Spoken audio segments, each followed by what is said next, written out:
Hello বন্ধুরা, তোমরা আমার আগের ভিডিওতে নবান্নর পুজোর কিছু সুন্দর মুহূর্ত দেখেছিলে। আর আজকে দেখাবো রান্নার কিছু সুন্দর মুহূর্ত। কি কি রান্না করেছি, কিভাবে রান্না করেছি দেখো। এখানে আমি সব গুছিয়ে নিয়েছি। এটা অনেক সময় আমরা মাটির উনুনেও করে থাকি, তো আজকে গ্যাসে করব, কারণ এত রান্না আমি একসাথে মাটির উনুনে কাঠের জালে করতে পারবো না। শাশুড়িমা ভাতটা শুধু করে নেবেন। দেখো এখানে টোটাল 13 রকমের ভাজা কাটা আছে, বাঁধাকপি কাটা আছে, ফুলকপি। দেখো এখন আমি প্রথমে পায়েসটা বসিয়ে দিয়েছি। একটা কড়াইয়ে গ্যাসে পায়েস বসিয়ে দিয়েছি, আর একটা কড়াইয়ে তেল দিয়েছি। আগে সব ভাজাগুলো করে নেব। এখানে আমি একে একে আলু ভাজবো, পটল, বেগুন, মূলো, পানি ফল, রাঙালু,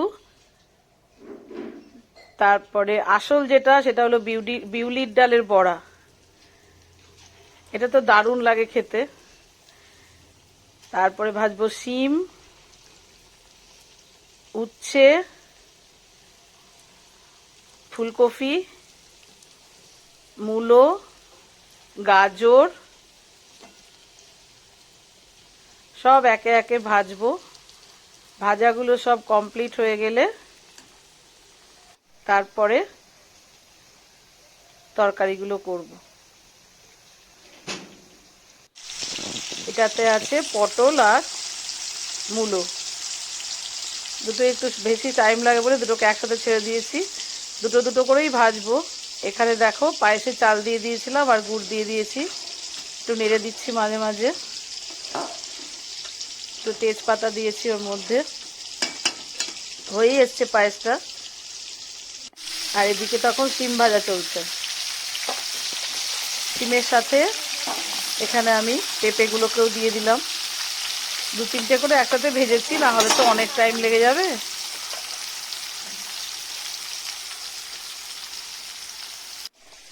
এদিকে পায়েসটা হয়েও গেছে। এবার পায়েসটাকে নামিয়ে দেব।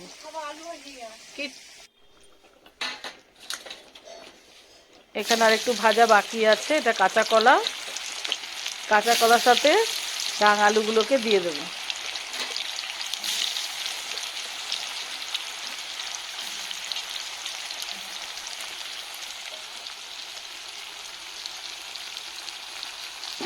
সব ভাজা হয়ে গেছে। এবার এর মধ্যে আমি একটু শুকনো লঙ্কা আর একটা গ্যাসে একটু 5 ফোড়ন দিলাম। দিয়ে এখানে সব কিছু সবজি দিয়ে পালং শাক হবে। এটা একটা তরকারি হবে।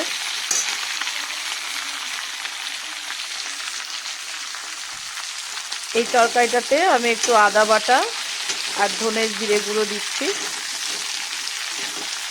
আগে একটু সবজিগুলো কষিয়ে নিই। ভাজাগুলো প্রায় হয়ে এসেছে, আর একটু বাকি আছে।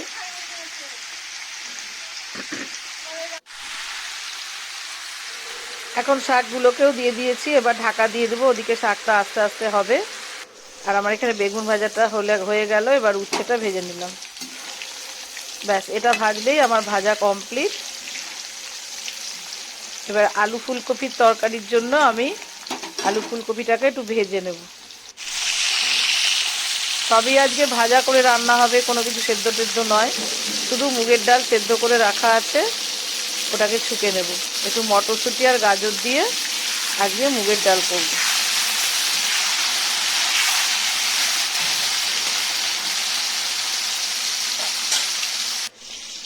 এদিকে শাকটা প্রায় হয়ে এসেছে। এটা একটা খুব আনন্দের দিন। এত রান্না, তাও খুব ভালো লাগে করতে।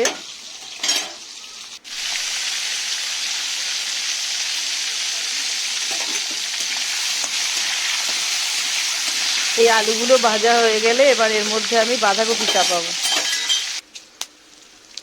এখানে কিছু তেজপাতা, গোটা গরম মশলা, শুকনো লঙ্কা আর জিরে মৌরি ফোড়ন দিয়েছি। দিয়ে এখন বাঁধাকপিটা চাপাবো। বাঁধাকপির জন্য আলুগুলোকে ভেজে নিচ্ছি।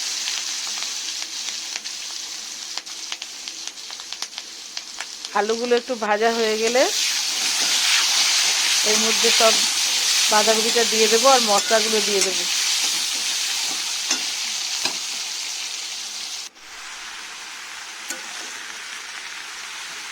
সব রান্না আজকে নিরামিষ হবে, দিয়ে শেষে গিয়ে মাছটা হবে।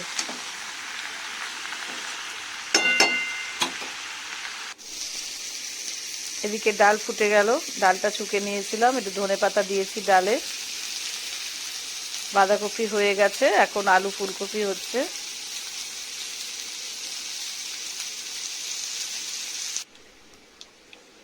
এবার এর মধ্যে করব চাটনি, টমেটোর চাটনি করব আজকে।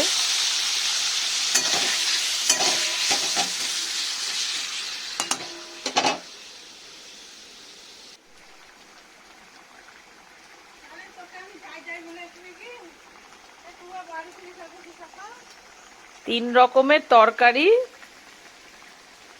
13 রকমের ভাজা, মুগের ডাল, চাটনি, মাছ আর পায়েস, রান্না কমপ্লিট। এবার আমার শাশুড়ি মা সব সবজিগুলো দিয়ে ভাত মেখেছেন, যেভাবে চালের গুঁড়ো মাখা দিয়ে ঠাকুরকে দিয়েছিলেন, এবার সেই একইভাবে গোপালকে খেতে দিয়েছেন। সব ভাজা দিয়ে কি সুন্দর করে সাজিয়ে। গোপালের আজকে দারুণ আনন্দ। এই যে প্রথমে গোপালকে দিয়ে নিল।